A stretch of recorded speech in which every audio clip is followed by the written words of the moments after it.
Olá, bem-vindo, bem-vinda ao nosso podcast da disciplina Abordagens Qualitativas na Interface Ambiente e Saúde. E hoje a gente tem um convidado especial, o pesquisador e professor José Eduardo Viglio.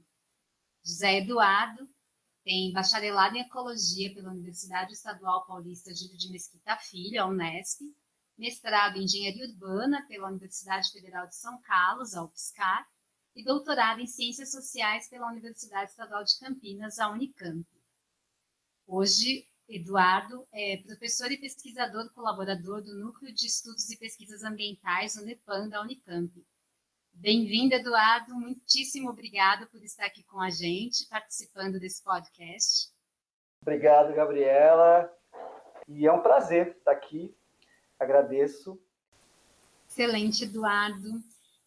Como eu comentei com você, né, nessa disciplina, a gente tem uma aula específica para discutir riscos, incertezas, controvérsias a partir da ciência e tecnologia.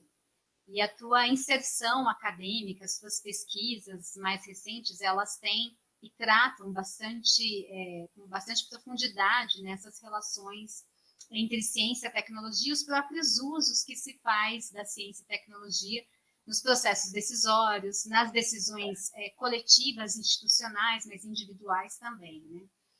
E, Edu, algo que a gente vem trabalhando nessa disciplina é o entendimento sobre risco, né?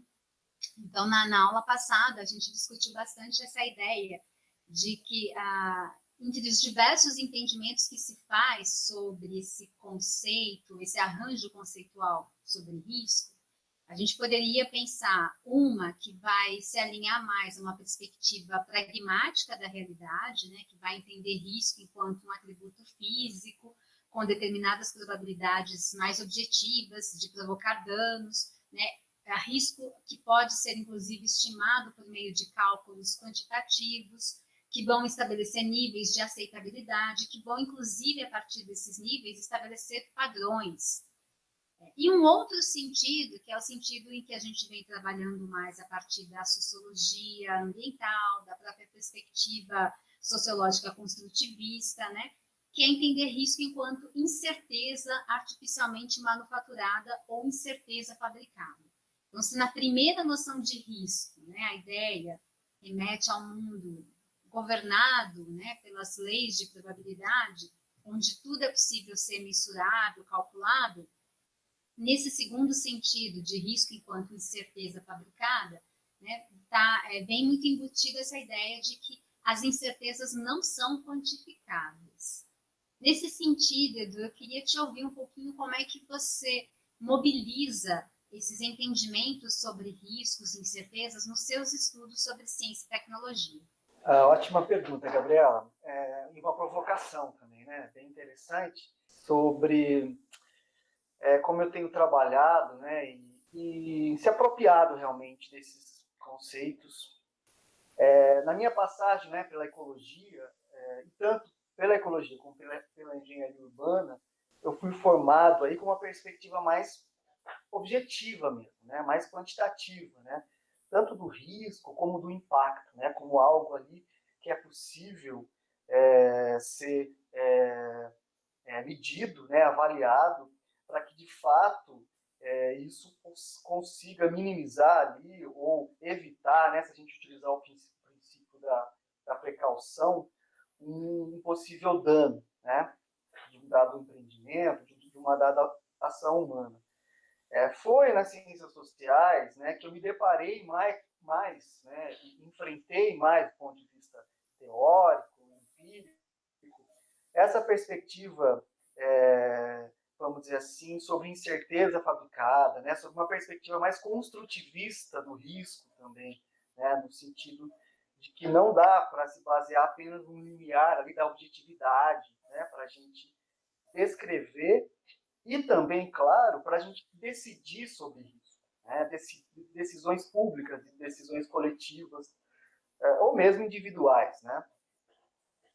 Então, assim, o que eu coloco é que as duas perspectivas, elas não são, vamos dizer assim, excludentes, né? Elas são importantes, são necessárias, né?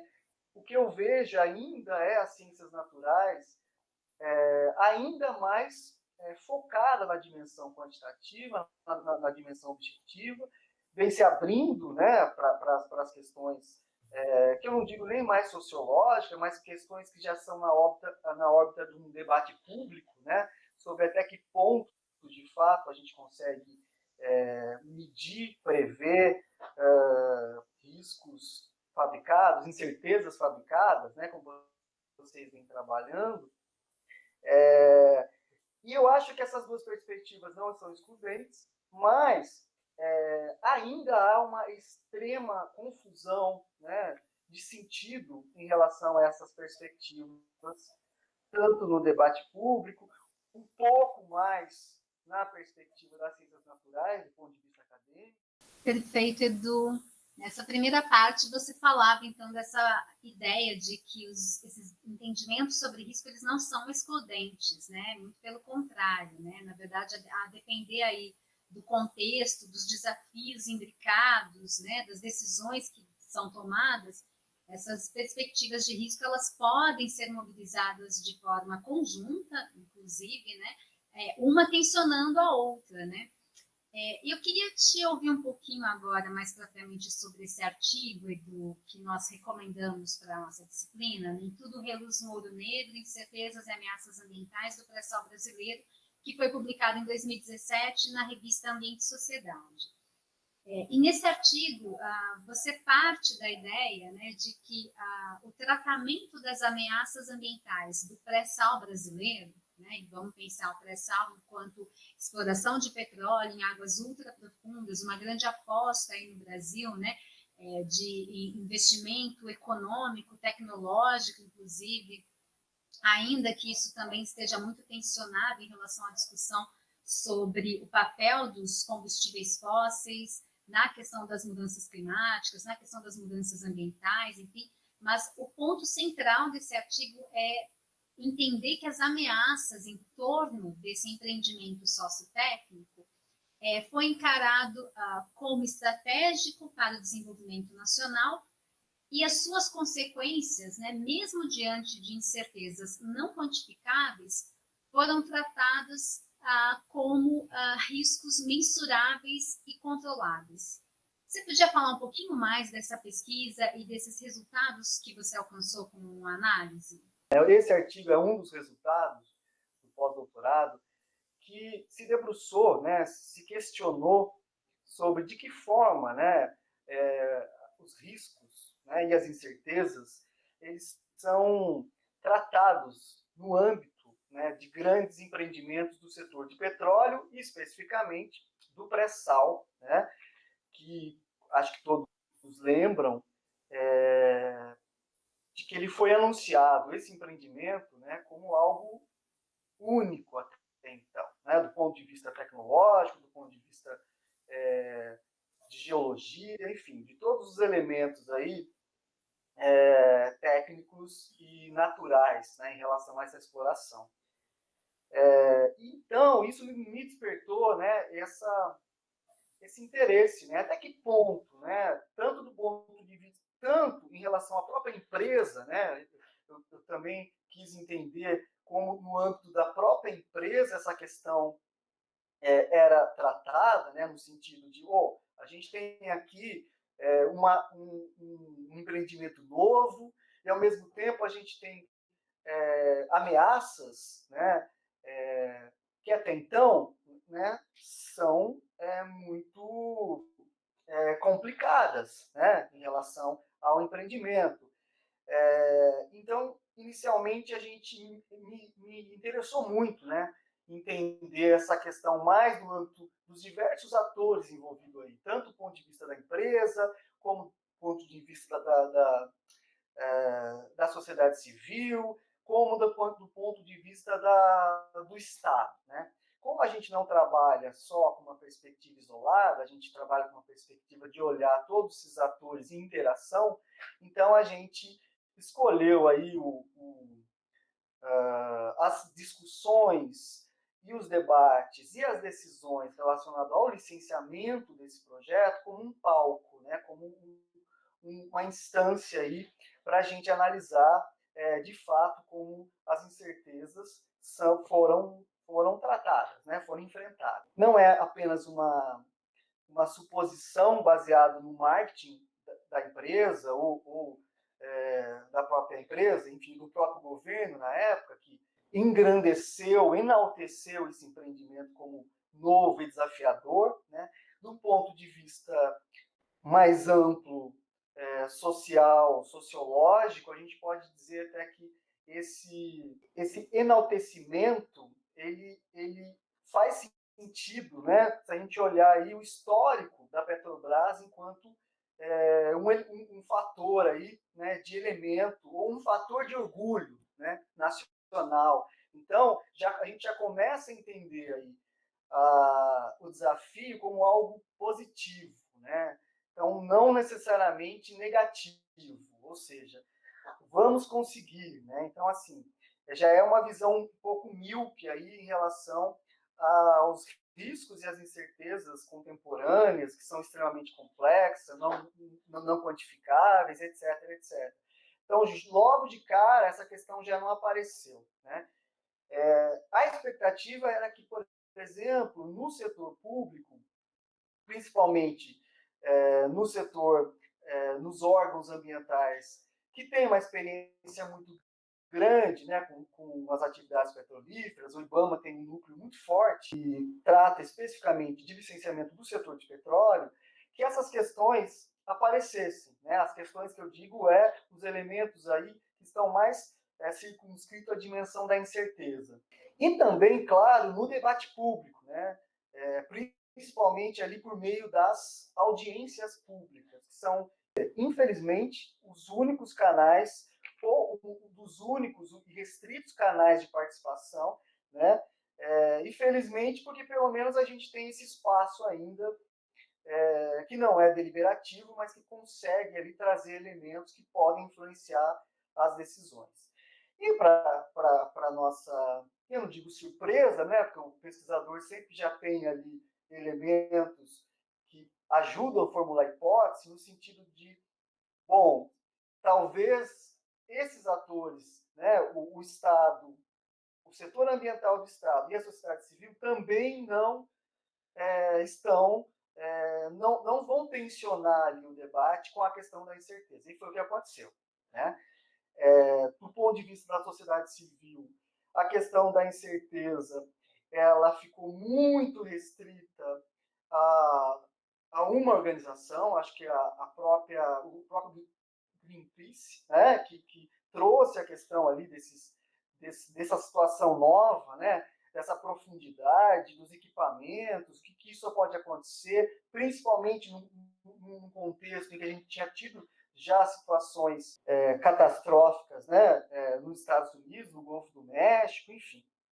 Acho que foram poucas menções ou poucos questionamentos em relação a isso pelo ponto de vista da sociedade civil, né? Eu estou falando aqui das incertezas em relação a acidentes mesmo, a vazamentos, enfim. Mas também teve ali um certo questionamento em relação à questão das mudanças climáticas, né? Quer dizer, o pré-sal, como um empreendimento novo, ele vai trazer ali, ele vai permitir, né, a exploração e queima de mais combustível fóssil, e esse combustível fóssil, ele é um elemento problemático, né, para o agravamento das mudanças climáticas, né, trazendo mais incerteza. Isso, de algum modo, foi tratado, né, foi trazido principalmente por organizações, o Greenpeace também falou bastante sobre isso. Do ponto de vista do Estado, né, dos órgãos ambientais, talvez foi um pouco mais frustrante, porque eles utilizaram ali uma dinâmica de técnica, né, uma dinâmica técnica de avaliação, de questionamento, ou mesmo de norteamento de como deveriam ser os estudos ambientais do pré-sal, né, principalmente através do documento chamado Termo de Referência, que ele traz ali quais são, né, os elementos que precisam ser considerados, né, em relação aos riscos, aos impactos do empreendimento, né, para depois isso ser avaliado pelo órgão ambiental. ser colocado no EARIMA e depois ser avaliado pelo órgão ambiental. E a questão dessas incertezas, no sentido de questionamentos mesmo, né, por parte do órgão ambiental, no sentido como essa nova geologia, essa nova situação vai influenciar as tecnologias existentes e disponíveis, né? Então a gente não teve esse questionamento. Assim, o que eu acho que a gente descreve isso no artigo, né? O que fica evidenciado é que o pré-sal e as suas especificidades, ele foi tratado como um empreendimento convencional, né? O convencional aqui que eu digo não reservas de petróleo abaixo dessa camada de sal, a 7.000 metros de profundidade, entendeu? Então a gente teve, né, esse comportamento, né, esse tratamento por parte dos órgãos ambientais, principalmente através do IBAMA, né, no caso, que foi o órgão licenciador do empreendimento.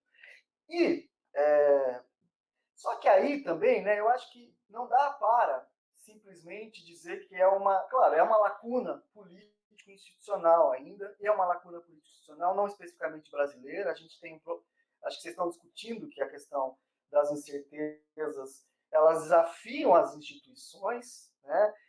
Ela traz elementos que até então não estão. Eu acho que assim é uma lacuna, né? Mas também tem uma especificidade, né, do setor de petróleo e gás, que para mim foi um pouco surpreendente, né, por se tratar de um setor, claro, inserido numa lógica, numa atividade econômica de de grandes sigilos, né, porque você tem uma disputa entre as empresas petrolíferas, né, essa própria dinâmica do mercado impõe, e o fato da Petrobras ser uma empresa estatal, né, conferiu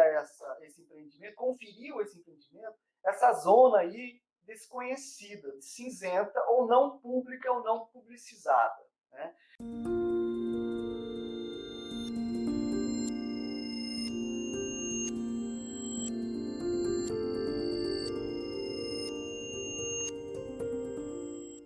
Edu, nesse segundo bloco do nosso podcast, você mencionava, né, sobre como esse tratamento em relação às ameaças ambientais, aos possíveis impactos do pré-sal, à medida em que foram tratadas, né, como riscos mensuráveis, calculáveis, de certa forma também não publicizados alguns riscos, né, esse tratamento ele não possibilitou que houvesse um aprofundamento no debate público, né, em relação às consequências imprevisíveis e incontroláveis que caracterizam esses sistemas sociotécnicos, como é o caso do pré-sal. Mas a gente poderia pensar que isso acontece também em outras situações, né? Quando você tem aí outros sistemas sociotécnicos, né, que são propostos, desenvolvidos e que muitas vezes chegam, né, vão para o mercado e são colocados no cotidiano da vida, né, da nossa vida, sem que as pessoas tenham muito conhecimento em relação aos possíveis riscos e incertezas associados, né? Eu estou pensando aqui particularmente em relação aos organismos geneticamente modificados, biotecnologia em geral, a própria nanotecnologia, né? Como é que você vê essa discussão aqui no Brasil, né? O que falta, na verdade, para a gente publicizar, dar mais visibilidade a essas incertezas, a esses riscos não quantificáveis? Como é que a gente pode facilitar o processo de debate mesmo público dentro da sociedade brasileira, considerando particularmente esse momento atual que a gente vive, sobre esses riscos e incertezas que estão presentes no nosso cotidiano, nas mais diversas formas, mas que muitas vezes estão velados, invisíveis, sequer são objeto de preocupação da maior parte das pessoas. Bom, essa é uma pergunta de $1 milhão. Claro que eu adoraria aqui apresentar algumas possíveis caminhos, né? Claro, do ponto de vista das recomendações, é até mais simples, né? Mas a gente sabe que isso envolve questões complexas, no sentido que envolve muitos outros fatores, né? Gabriela, eu te responderia de uma forma mais humilde, né? No sentido de fato, no Brasil, nós ainda não temos, né, esse debate ou essas preocupações fortes. Né? A gente ainda, pensando no nosso contexto social e econômico, ainda, né, os grandes projetos, as obras, as atividades, no geral, elas são vistas como necessárias, imprescindíveis para o progresso, para a redução, né, isso é muito associado, para a redução da pobreza. Então, existe aí uma narrativa muito forte em relação a um modelo de desenvolvimento ainda, né, baseado, não seja no modelo industrial, seja no modelo de grandes obras de infraestrutura, né, ou mesmo aí dentro de um modelo agrícola altamente tecnológico.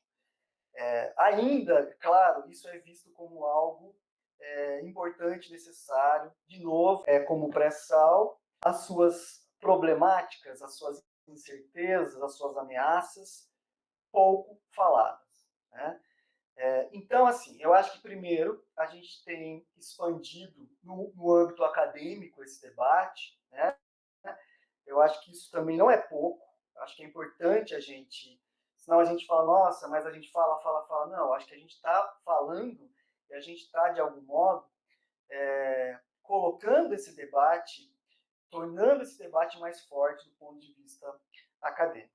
Eu tenho acompanhado, só para vocês, só para contextualizar, eu estou escrevendo um trabalho sobre o projeto de lei sobre licenciamento ambiental, a nova lei do licenciamento ambiental, ou uma lei geral do licenciamento ambiental no Brasil. Né? Porque o Brasil não tem uma lei do licenciamento ambiental. Então, lembrando, o licenciamento ambiental é um instrumento público, né, político, que permite você avaliar, né, os riscos e os impactos de uma determinada ação. E o órgão ambiental, a partir desse estudo, do estudo de impacto ambiental, ou de análise de risco, decide, né, pela aprovação, pela construção ou não desses empreendimentos. Então, é um instrumento, vamos dizer assim, que ele é limitado, tá? Porque muitas vezes o licenciamento se dá no âmbito de projeto, ele não se dá no âmbito de uma política mais ampla, de um programa mais amplo, ou seja, no Brasil, a avaliação de impacto ambiental, né, isso a gente está falando aí de uma perspectiva de risco quantitativo. Tá? Então, o instrumento de avaliação de impacto ambiental ele é aplicado, ele se consolidou especificamente em torno de projetos. Ou seja, a Eletrobras vai construir uma usina hidrelétrica. Então, o estudo ambiental vai ser sobre o projeto dessa usina, né? E não sobre uma política sobre energia. Então, a Eletrobras poderia fazer uma análise ambiental prévia, né, sobre a política energética brasileira, principalmente no que se refere à energia às hidrelétricas. Com isso, você já teria ali de antemão, né, um quadro mais interessante para decidir sobre essas energias, grandes obras, etc., do que simplesmente já decidiu que vai ser construído uma hidrelétrica e só depois, né, dessa decisão fazer um estudo ambiental. Então, nesse sentido, o estudo de impacto ambiental, o licenciamento ambiental e o estudo de impacto ambiental, eles são importantes, mas são limitados. Né? Mas mesmo ele sendo limitado, ele é muito importante porque é o momento, vamos dizer assim, que a população e os órgãos ambientais que compõem o CISNAMA podem participar e podem ali garantir, vamos dizer assim, a sua visão a respeito das consequências ambientais, dos riscos ambientais desses empreendimentos. E o que a gente vê atualmente nesse debate sobre a nova lei, sobre a lei geral do licenciamento, é exatamente a eterna discussão sobre desenvolvimento a qualquer custo, né? E, por outro lado, uma preocupação ambiental, que muitas vezes ainda, né, embora ela seja oficial, ela seja trazida, né, nos discursos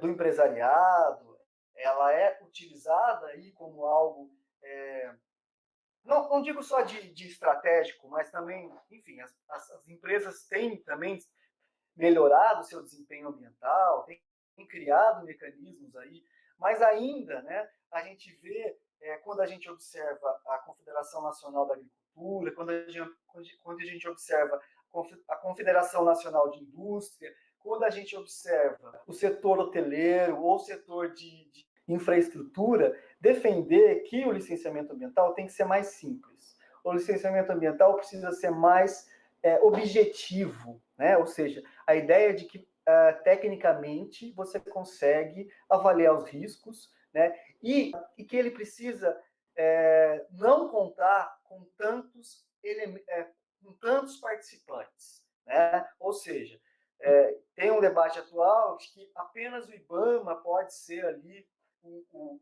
apenas o órgão ambiental, seja o IBAMA, seja a Secretaria Estadual de Meio Ambiente, que no caso é o Estado de São Paulo, ou uma Secretaria de Meio Ambiente do município, pode, vamos dizer assim, ser o protagonista do processo.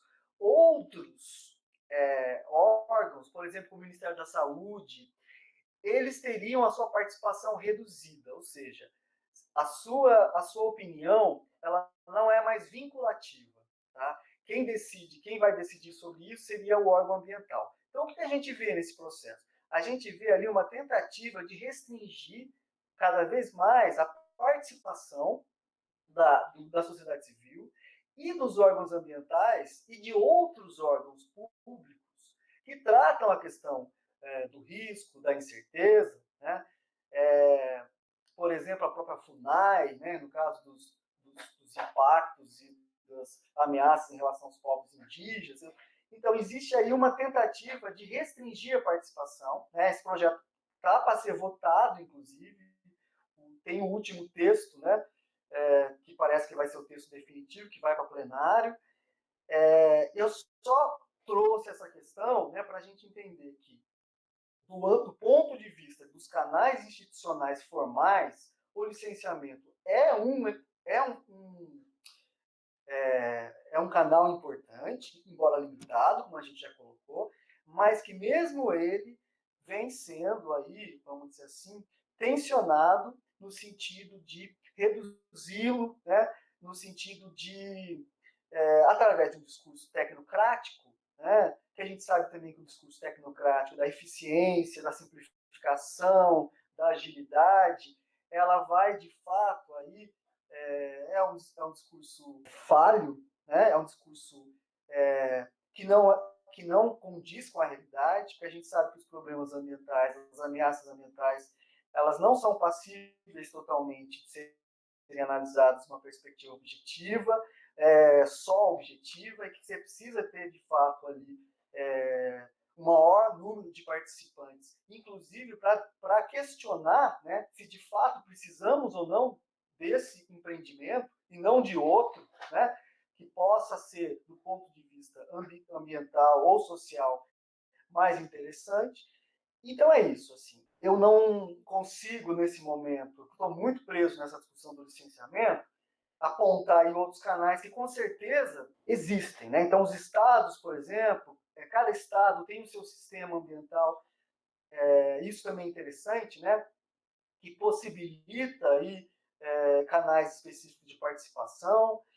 E claro, né, a gente tem um momento muito, eu não digo novo, que a gente tem um tempo, né, do fortalecimento das redes sociais, ou seja, como o debate público também se beneficia desses novos canais, dessas novas redes, no sentido de algum modo, eu não digo problematizar, né? Problematizar não no sentido de invalidar ou mas no sentido de debater mais, né, sobre essa problemática dos riscos, né, dos riscos quantificáveis, que muitas vezes isso ainda não está tão desenvolvido como a gente gostaria, e muito menos ainda dessas incertezas. Perfeito, Edu. Eu acho que esse fechamento aqui do nosso podcast tem muito a ver, inclusive, com o objeto de estudo e de discussão da nossa última aula nessa disciplina, que vai tratar especialmente sobre participação e governança, né, frente aos problemas, às questões complexas que permeiam essas relações entre ambiente, sociedade e saúde, né? Eu gosto sempre de lembrar que se a gente quer falar de participação, a gente precisa falar de dois elementos que são estruturantes, ou seja, são condições básicas para a gente acessar e garantir de fato participação.